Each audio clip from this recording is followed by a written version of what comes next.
नमस्कार दोस्तों। पिछले कई दिनों से हम सब कोरोना वायरस के खिलाफ एक निर्णायक लड़ाई का हिस्सा बने हुए हैं। इस दौरान हमारे लाखों करोड़ों मजदूर भाई बहन और यूं कहें तो मजबूर भाई बहन शहरों को छोड़कर पैदल अपने गांवों की तरफ चल पड़े।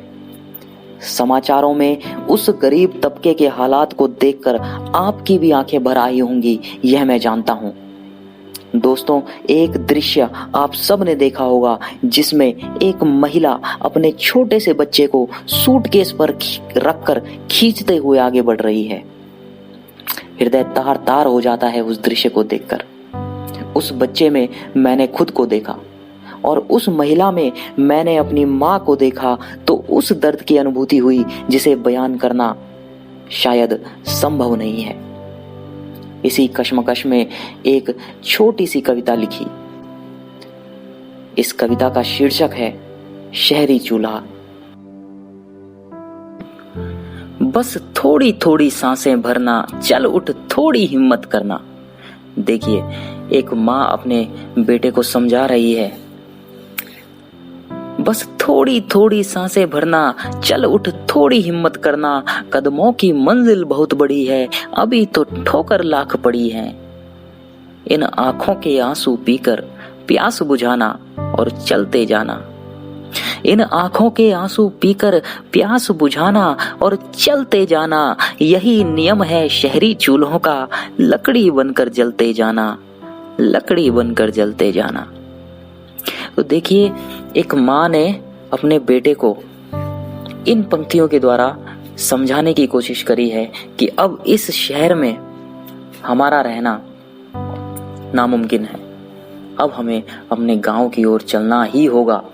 और इसलिए वह अपने बेटे को समझा रही है कि बस थोड़ी थोड़ी सांसें भरना, चल उठ थोड़ी हिम्मत करना। कदमों की मंजिल बहुत बड़ी है, अभी तो ठोकर लाख पड़ी है।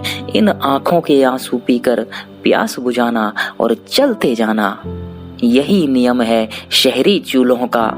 लकड़ी बनकर जलते जाना, लकड़ी बनकर जलते जाना। पर वो बच्चा तो नादान है, उसे अभी इन सब चीजों की समझ नहीं है कि ये शहर है, ये गांव है, ये शहर हमारा है कि नहीं है, वो गांव हमारा है कि नहीं है। उसने तो जब आंखें खोली, जहां उसने खुद को पाया, उसने उसे अपना माना। जिसने उसे पाला पोसा, उसे उसने अपना माना। तो वो बच्चा अपनी माँ से कुछ सवाल करना चाहता है, वो अपनी माँ से कुछ पूछ रहा है।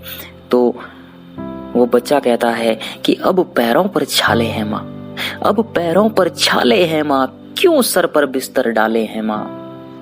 तो उसे समझ नहीं आ रहा है कि जो बिस्तर कल तक वो नीचे बिछाकर उसकी माँ उसे आराम से सुलाती थी, जिस बिस्तर पर, वो बिस्तर आज उसकी माँ ने अपने सर पर क्यों उठा रखा है। वो कहाँ जा रहे हैं उसे समझ में नहीं आ रहा है। वो कहता है कि अब पैरों पर छाले हैं माँ, क्यों सर पर बिस्तर डाले हैं माँ। देख वहां वो घर का आंगन, जहाँ चैन की गठरी खोई थी तूने। देख वहां वो घर का आंगन, जहाँ चैन की गठरी खोई थी तूने। मुझे पीठ पर लेकर हर दिन, जहाँ ईंटें पत्थर ढोई थी तूने। उस खिड़की पर मुझे बिठाकर, उस खिड़की पर मुझे बिठाकर तारों से मिलवाया तूने। उस चौखट पर मुझे सुलाकर दिन भर खून बहाया तूने। फिर क्यों आंखों के आंसू पीकर प्यास बुझाऊं और चलते जाऊं। फिर क्यों आंखों के आंसू पीकर प्यास बुझाऊं और चलते जाऊं। क्यों मैं इन शहरी चूल्हों में लकड़ी बनकर जलते जाऊं। क्यों मैं इन शहरी चूल्हों में लकड़ी बनकर जलते जाऊं। अब उस बच्चे का सवाल भी सही है, लेकिन उसकी माँ को पता है कि अब इन सब बातों का कोई मतलब नहीं है।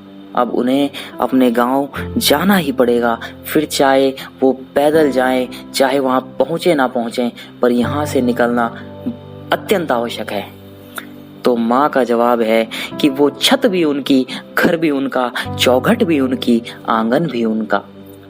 वो छत भी उनकी, घर भी उनका, चौखट भी उनकी, आंगन भी उनका।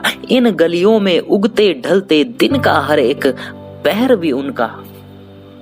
वो छत भी उनकी, घर भी उनका, चौखट भी उनकी, आंगन भी उनका, इन गलियों में उगते ढलते दिन का हर एक पहर भी उनका, यह सड़कें उनकी और इन सड़कों पर बसा हुआ यह शहर भी उनका। चल अब हट की बाहें छोड़, चल अब हट की बाहें छोड़, मेरा हाथ थाम कर चलना होगा। इन शहरी चूल्हों में हमको लकड़ी बनकर जलना होगा। इन शहरी चूल्हों में हमको लकड़ी बनकर जलना होगा। धन्यवाद।